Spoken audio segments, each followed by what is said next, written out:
What's happening? Coming to you on a Saturday today. Yesterday got away from me, had a lot going. But we here. And this might get to you earlier on your Saturday before the game starts. So happy Saturday. Hope everybody had a great week. Let's get back to it. So you may or may not get a song. I gotta figure this thing out. The copyright's been killing me, so I'm gonna try to use this YouTube studio and figure out how I can bring in copyrighted songs. Also, my boy Wing made me some intros, so I'm gonna try to use those and figure out how to use those. So we'll see what happens. So let's get it going. Welcome back, episode 11, season 5, episode 11. Man, this has been a long run.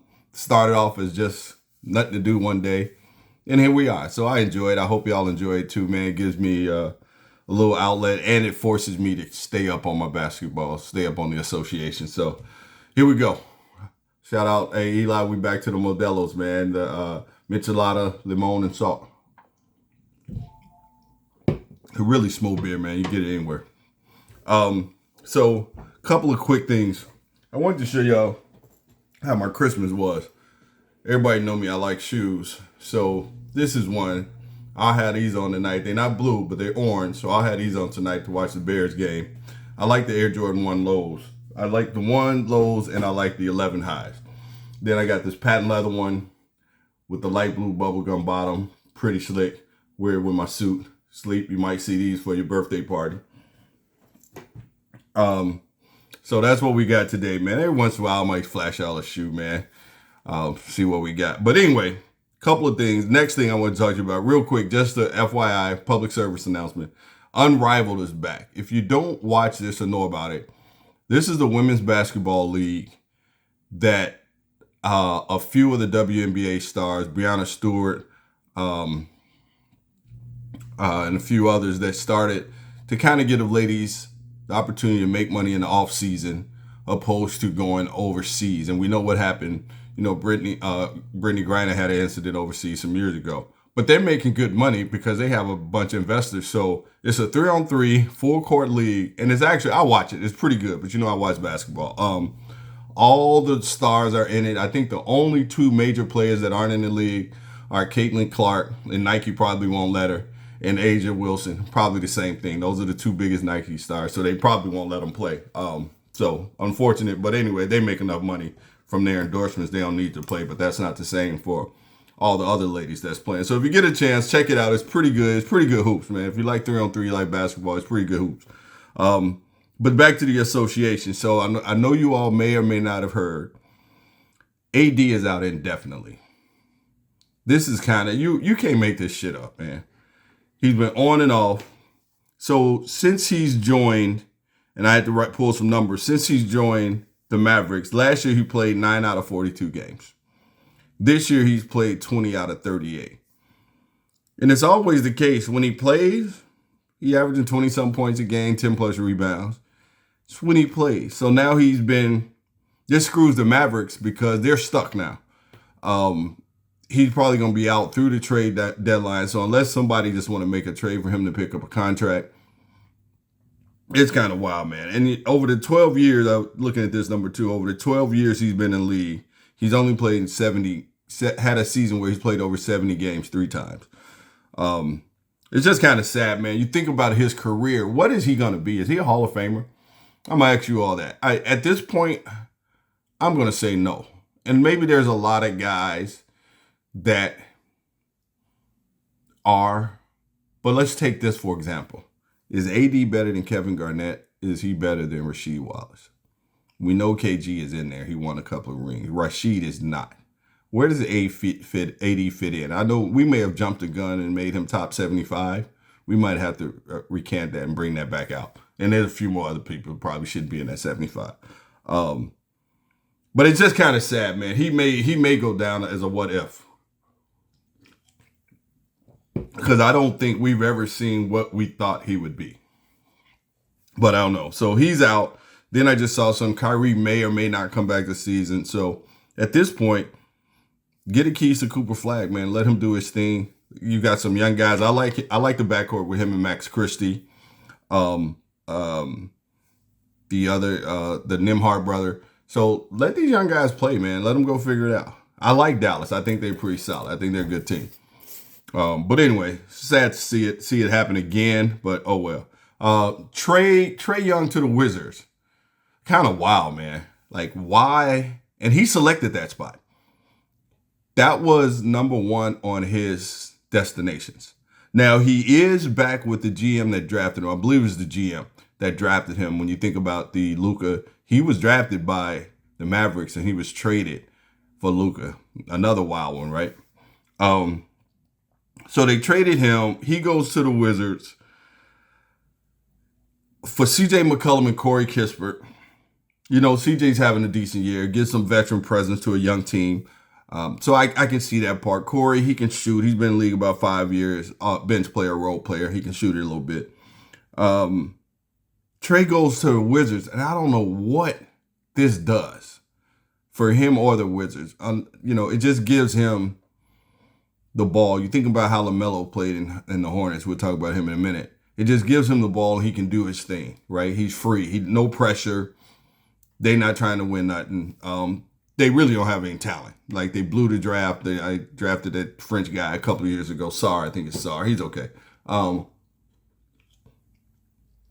So what are you getting out of this move? He going to have great numbers. And maybe he just want peace. No pressure. He just want a ball. So we'll see how that plays out. Other names on the trading block. Ja Morant's name is coming up a lot. And one of the destinations for Ja has been the Bucks. And one scenario I saw was giving up Kevin Porter Jr. I forgot who the other guy was in the draft pick for Ja. He definitely ain't getting no damn trouble up there in Milwaukee. Well, I'm not going to say that because one, Milwaukee's close to Chicago, but Milwaukee got their tough size too, so he could get in trouble. It's just a colder Memphis, maybe. Giannis has said he won't request a trade. I think what they're saying is he won't request it publicly. I think he said what he's had to say. You either get me somebody in here or get me out of here, right? One or two. Because what they have right now is just not, it's not a contending roster, unfortunately. Can they compete? Yeah, they'll win some games, right? But are they competing for a title? No, they're not. Not at all. So that's some noise. Zion, I saw an opportunity. Zion to the Bulls. He like AD, man. This might be the second coming. We'll never know. We'll never know. All we will know is that he's a uber talented kid. Jump out the gym, freak athlete, can do everything with the, but he's not gonna give you 70 games, man. He's just not. He's in a little better shape this year. He's playing better. But can he do it year in, year out? Like, he's young. He's still only like 25 years old. But how long can this manage, right? So not too sure about him. The last guy I want to talk about is Melo. And I feel bad, man. I was watching Melo, and I've kind of locked in on the Hornets. I watched a couple of Hornets games this past week, man. I told you they're just fun to watch. I don't know if you saw the highlights. Melo shooting three-pointers, winning games, shooting off the wrong back leg, falling out of bounds. He plays basketball freely, man, which it may be a fault that people don't respect it or understand it or think he's not taking the game seriously. But I think that's just how he plays the game. Recently, they put him on the bench. Now, you bench a guy coming into the trade deadline, that means you're trying to, drive his value down, right? So that's kind of interesting because you would think you want to get as much as you can for him, unless you already know there's not a market for him and you just want to get rid of him. So I'm not sure on that one, but they put Melo, for the first time in like 3 years, barring injury, he was moved to the bench. So what does he come out do? Shooting. He dropped 33 off the bench, and he would have won the game. He, again, being Melo, he threw a lob pass for alley-oop, and it was deflected for the game winner. But you can't. That's Melo. That's how he plays. An inch higher, he's, they running around the court because it was a great play. It was a great pass. But I don't know where Melo's going to end up, and I don't know what's a good fit for him. Wherever he goes, I would like to see him convert to play more off the ball. And the reason I say that is the kid can score. Like, he could be putting up 30 plus a game easily. Like he did it early in his career, he was averaging 25 plus.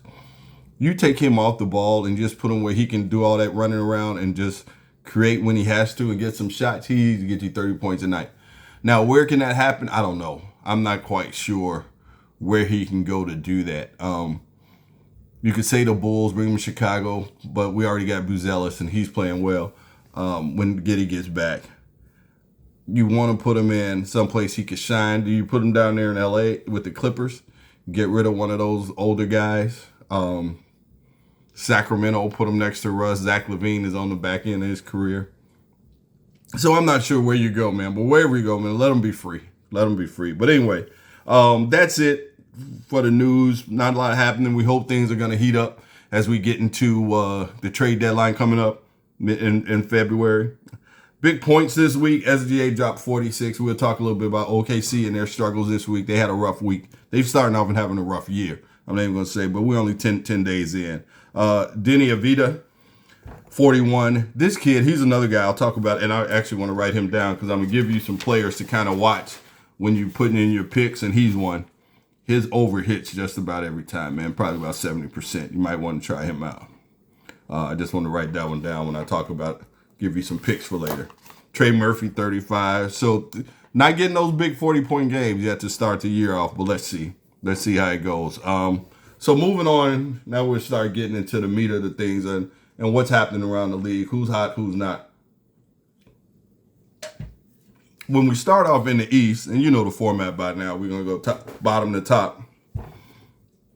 Again, the East is, I know last week I told you it might be a 2-team race, but the year started off a little differently. Some teams are healthy. It might be a 4-team race in the East right now. The 15 that not really a contender, but just going to be around being noisy and beating people is Toronto. They've started off the year 3-1. BI sat out a game, but they lost to Boston. They didn't have BI didn't play, but Boston, we'll talk about them in a sec. But Toronto's just solid, man. Again, just a solid team, well coached. They're going to be a spoiler when it comes down to near the end of the season, right? They're going to knock off some teams because they have the talent. We talk about what does it take to win in this league now. It takes wing defenders, and they have not just defenders, but wing players. And they have 3 very good ones with Barnes, Barrett, and BI. So they have the recipe, right? I thought last year it was with the 2 bigs, but I think what we're seeing this year is you got to have guys that can defend. You think about what Atlanta did in this trade. They're already there. They have a lot of lengthy wing defenders that can shoot the 3, that can put it on the ground, score buckets, and that's how it's going back to an old pickup game. So Toronto's at 4. Now this is where it gets interesting. So Philadelphia is 4-1 coming into 2026. That loss was to the G League Nuggets, man. If you look at this Nuggets roster right now, it's insane. But they playing hard. They won a couple of games they shouldn't have. If they can just do that and play 500 ball, the Joker gets back, they'll be okay. Like, just don't go on a big losing streak. But since the season started, we got that 5 games, they've had the same starting lineup. Embiid is back. PJ is back. VJ is back. Max is back. I forgot the 5th guy. Embiid's averaging 27 points a game over those 5. VJ's averaging 20. Maxi's averaging 30. Paul George giving you 15. If these guys stay healthy, and of course we know Embiid won't play a back-to-back, so they don't have a zillion of those, but they're going to make a run if they can stay healthy. They're scary. You got Oubre, that's the other guy. Oubre. You got a few guys coming off the bench. Like, they have a little depth. Philadelphia really has the potential to give the next 3 teams a run in the East. I think they can do it, but again, it's barring health, and we know that they have 2 guys that haven't been healthy in the last 5 years. So let's see how this plays out. But right now, they're hot and they're on a run. Unlike this next team, the Knicks, man, the Knicks are falling down. I know Stephen A. and Spike Lee are having fits. The Knicks are 4-6 in the last 10 games. They lost to the Sixers, the Pistons, and the Suns. They beat the Clips past week. And I'm not sure what it is. I don't think, like I keep saying this, I don't think they get a lot out of their bench. when Clarkson goes and he's like 15 a game, the Knicks are unstoppable.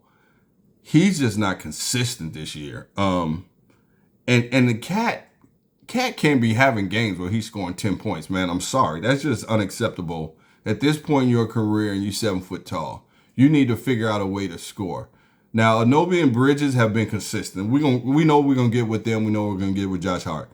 It's these other couple of guys that have to really turn it up for the Knicks in order for them to stay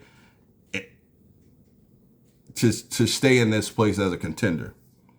Then the surprise who's moving up, and it's a shout out to Joe Mazzulla, man. The Boston Celtics are just a well-oiled machine, right? Now I know they're not as good as they were with Tatum. This is a championship team, right? They're not too far removed from winning the chip. But this roster is not star-studded. It's nice and cold, man. It's a beautiful day. It's a nice fall day out in Texas. They continue to win. They beat the Knicks. Again, there's another team. They lost to the Nuggets, right? There's a Nuggets team without Joker. But Jaylen Brown has kind of put this team on his back. I'm telling you, once he figured out this hair thing, he been balling. Like, now he can focus. Like, he wasn't really focused to start the season. He was trying to figure his hair out, and that kind of held him back a little bit. But Joe Mazzulla, these guys are prepared every night, right? And that's how they play. You know they're going to shoot the ball. You know they're going to shoot the threes. But then you also have rebounding, right? You got Jaylen Brown playing the mid-range, and he's playing great. Like, I had to rethink his place in the MVP conversation. We'll talk to that in a little bit. But I got Boston at number 2, man, over the Knicks. And they're closing in on the Pistons. The Knicks didn't take advantage. They lost some games, so they lost their position. But the Pistons are still one. They winning some big games, and they're winning games in the East. They beat the Knicks, Cavs, Bulls. They're playing well. Cade sat out the other night with the Bulls. Isaiah Stewart stepped up, had 31. Like, guys step up on this team. And it's theirs to lose, I think, right now. If they continue playing the way they are. Cade, again, Cade's an MVP candidate, man. He's leading the best team in the East. He's up there averaging 29. Second in assists, I believe, in the league. Second in assists. And the Pistons have a lot of depth. And that's a big difference maker. The one thing I want to see improve from them, I don't think they fully replaced the points and the three-point shooting they were getting from Michael Beasley. I mean, not Michael Beasley, but I said Michael Beasley, but the gambler, the other one, Malik Beasley. So I need Duncan. I need a lot more from Duncan, man. He's getting the minutes. They need to figure out how to get his shot attempts up, man. He's going to knock them down, but he's just not getting enough attempts right now. So I think once they figure that part out, I think Detroit's going to be very tough to out when it comes to playoff time.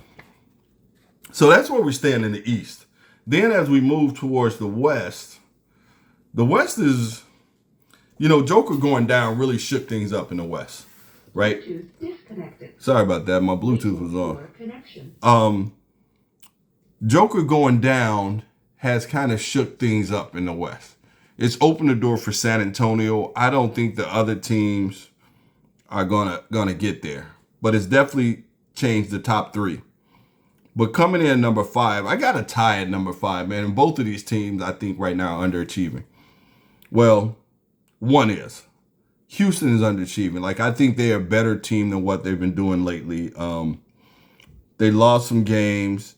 They just went into Portland one. I think they split in Portland. And my son got to go out there and saw them play live. And then the Lakers, the second team tied at 5. And the Lakers are just bad defensively, man. I keep watching them. They're giving up 116 points a game. They're very tough to watch. And the offense is not. They really miss AR right now because Luka's doing his thing. LeBron, he's still trying to figure out how to play second fiddle. You can see it. He has his moments, and he's playing great for a 41-year-old dude. I ain't going to take it away from him, but they miss AR because he's a threat. LeBron's not the threat he used to be. He's going to score just because he knows how to play basketball. But AR is a threat, like, and he puts guys on their heels, right? And that's the difference right now that they're missing. They're not going to stop you defensively, but they're going to outscore you. And right now, they're just not outscoring people. So until they can get AR back, they're going to stay at 5 and might drop. Number 4 is Minnesota. They're actually playing now. Oh, they down Cleveland 141, 124, 126 now. They won 4 in a row, and this is going to be their first loss of the year. But they've beaten the Cavs. They just split. So this loss, they split with the Cavs. They beat the Heat twice. They got a potential 6th man of the year, Naz Reid, playing great. They've been healthy so far. They've had the same starting 5 for the majority of the season. The only one's been out was Anthony Edwards missed about 7 games for a little stint. Other than that, they've been healthy, and that's why they've been on the rise. So if they stay healthy, I don't know if they're going to peak any further than this. Definitely in the playoffs, will make noise, but I don't think they can come to the top 3 teams in the West. And those top 3, right now, Denver's the 3rd one, right? And that's only because they got to get through the next. I think now we got about 3 more weeks. They got to get through this run without Joker. Gordon is back. They're kind of watching his minute. Bron is back, watching his minute, and Murray's there. So you got to get, once they get healthy, they could easily be the best team in the West because they got the best player. So we just got to see how they can pivot these next 3 weeks. Like I said, if they stay 500, they'll hold this spot till Joker gets back, keep the seat warm, and then they can go ahead and make a run at this to close out the season. San Antonio, they've been interesting, man. And they're losing some games they shouldn't be losing. Like they lost to the Grizzlies by 1. And one of the things you'll see, they're trying to protect Wemby right now. And I don't know if that's good or bad, but they're definitely watching his minutes, and I've heard he's been getting frustrated. So he's averaging about 23 minutes, but he's averaging 23 points a game this year. When I say this year, 2026, over the last 5 games. Like, even though that's how productive this guy is and efficient he is scoring. Like, if they want to really make a run at this got to stop quickly. It has to stop very quickly. You got to let him go. Like, I know you're concerned about his health and injuries, but if you're trying to win, you're going to have to let him loose. He looks good out there. 8 guys scoring in double figures. This is a very young. They kind of remind you, like I said, like OKC a few years ago when they were building up. But the difference is Wemby. That's the difference. Wemby. He's just a different kind of player. He's developing quicker than I think we thought. Like I told you years ago. This was years ago before he first came in the league. A few of the coaches we saw out in actually. I think when we got these shirts, we were at G League. Oh, you might not be able to see it. We were at G League Ignite game, and they said this might be the best prospect ever outside LeBron, and he's proved up to it. He's lived up to the hype. He's that kind of guy. So we'll see. But right now, I got them at 2. They just got to win the games you're supposed to win. They beat the Lakers. They beat the Pacers, but they got to continue to win games they're supposed to win. They can't have let-ups because OKC, even despite losing to Charlotte and Phoenix this week. Charlotte just blew them out. Charlotte shot like 50% from the 3. Like they just shot them out. And one of the things is OKC doesn't shoot the 3 like that. And when I say that, they don't shoot in volumes. They shoot about 35%, but they don't shoot them where they can climb back into a game very quickly. Like when you get down 20, you got to be able to get stops and knock down a few threes in that run to get you back in the game. They're not capable of doing that. That might be the only weakness this team has. Because Shea is really, they got 2 guys that shoot over 30, close to 40%, and that's Shea and Isaiah Joe. But they're only shooting 5 a game or less. You go look at a guy like Kneppel, he's shooting 7 or 8, knocking down 40%. That's a difference. That's 12 points. So, OKC still number 1. They got a 5-game lead. They'll figure it out. Like they lost, they won by 1 last night, but SGA didn't play, probably just a rest game. This is his first game for the season. They're still the favorite, like I said. Until Denver, I still think when Denver gets back, they have a big chance to knock off OKC. But till then, it's OKC's right now. I think they're gonna figure out these losses, man, and what's going wrong, and they'll get back to where they are. So So we got OKC, San Antonio, Denver, Minnesota. And then on the outside looking in, I got the Lakers in Houston. And I think Houston, they're going to make a jump over the Lakers. They've lost some games, but they'll figure it out because they do play defense, and that's the one thing. They play defense, and they got 2 to 3 bona fide scorers. KD and Segun scores. Then you get what you get from one of the Thompson twins, right? And Reed Shepard has stepped up. He had some 20-point games. So I see Houston probably sliding into that 5 spot really soon. So there you go. We got the East. We got the West. Now let's chat about our rookies a little bit, man. And this is still, it's been interesting. I got some other guys, we've been talking about them, but they've slid up into my top 5, man, because they've been playing well down the stretch. And I think it was just they were there, they were close, but now they're in, right? So we got them in there. Getting ready for this game, man. We got the Rams. We got the first NFC playoff game coming up in a little bit. Then the Bears tonight. The Bears, let's go. Big game tonight over the Packs. So coming in number 5 for the rookies is Cedric Coward, man. We talked about him down there in Memphis. 10-7-3 for the month. 13-7 for the year. Big body guy, man. He does it. He's been starting most of the year. He's really good. He's a guy, if you think about him, he's going to be like a Ben Wallace. He's going to be around for a long time, man. He may never be that 25-13 guy, but he's going to be around for a long time, consistent. You know, get him somewhere. He'll probably help you get over the hump to get a ring, but he's going to be around a long time. The next guy is kind of the same. Number 5 is Derek Queen, man. 10-10, same type of player, a little bit bigger. Last night he had 14, 16, 12. He's had a couple of big double-doubles. He's also around 13-7 for the year. But again, starting solid, only going to get better, man, as he figures this out, as they start calling his number, making plays for him. He's only going to get better. Number 3 is VJ. VJ easily could be in the 1 and 2, but he just had a rough month. Back in December / part of December, part of November. But right now, he's starting off the year 25-5. Like, so he's figured out, and he's playing 40 minutes a game. So the Sixers are really leaning on him next to Maxey. And he's hit some game winners. So VJ has a big role with the Sixers. Shooting 40% from 3, 89% from the free throw line, 48% from the field. He got off to a great start, hit a little rookie slump. Now he's kind of coming back. So he may, if he continues at this pace, he might get back in that 1-2 conversation. But the 1 and 2 guys, man, they're just hooping.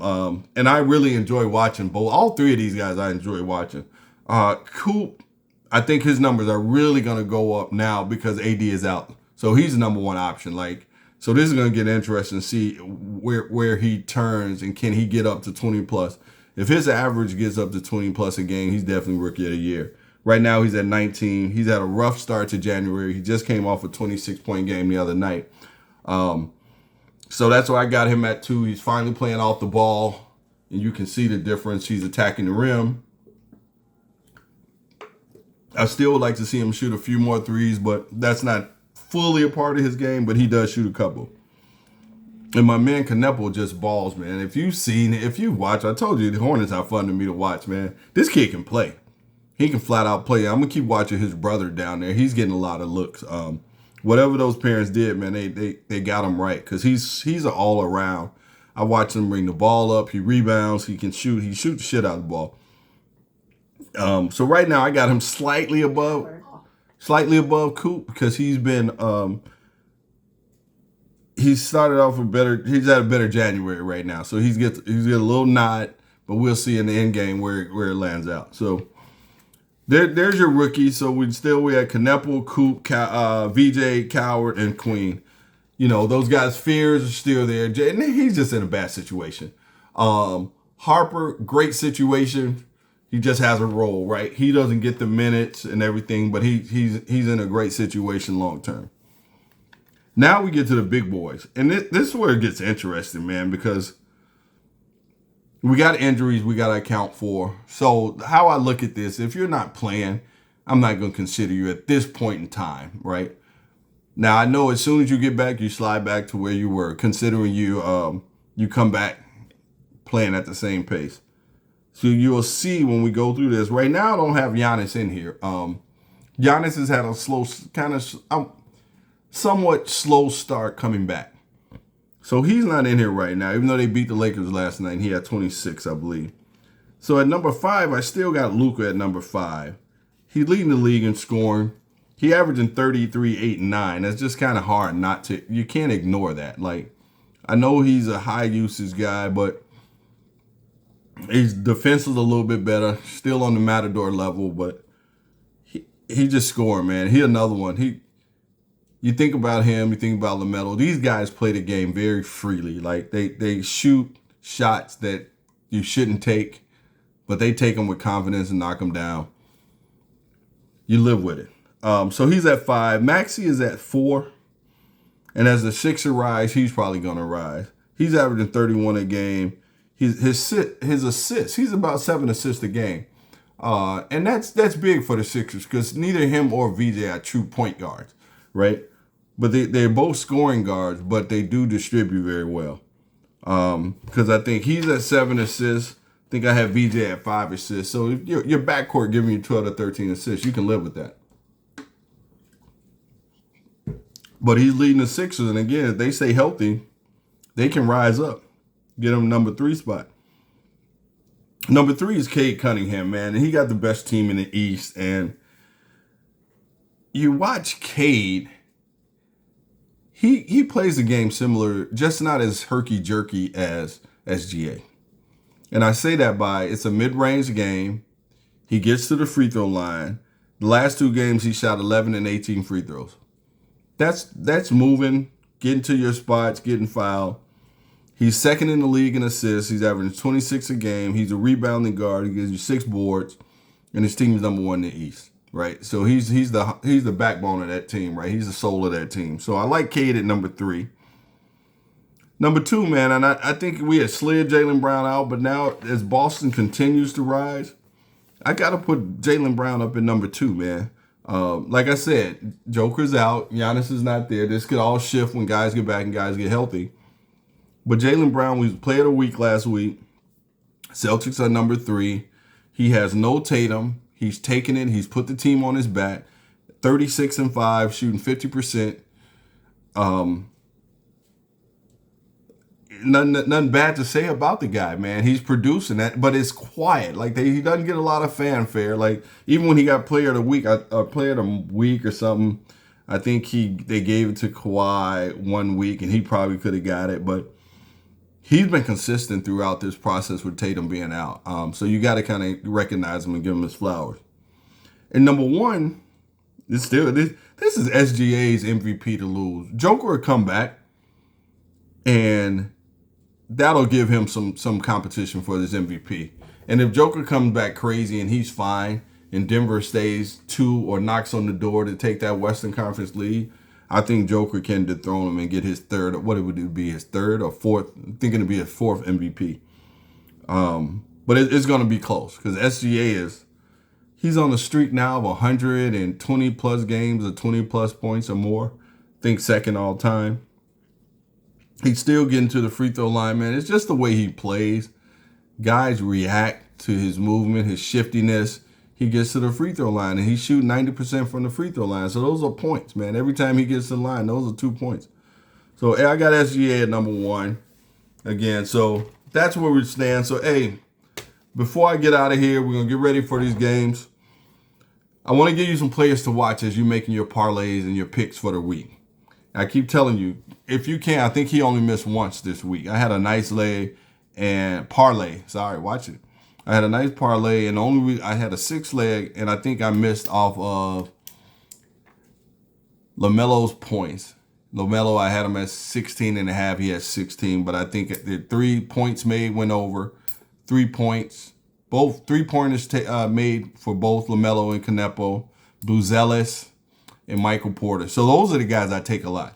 Canepo, anytime I see his 3-pointers, take his over. Porter, take the points anytime. Avita, he's another one. Take his points.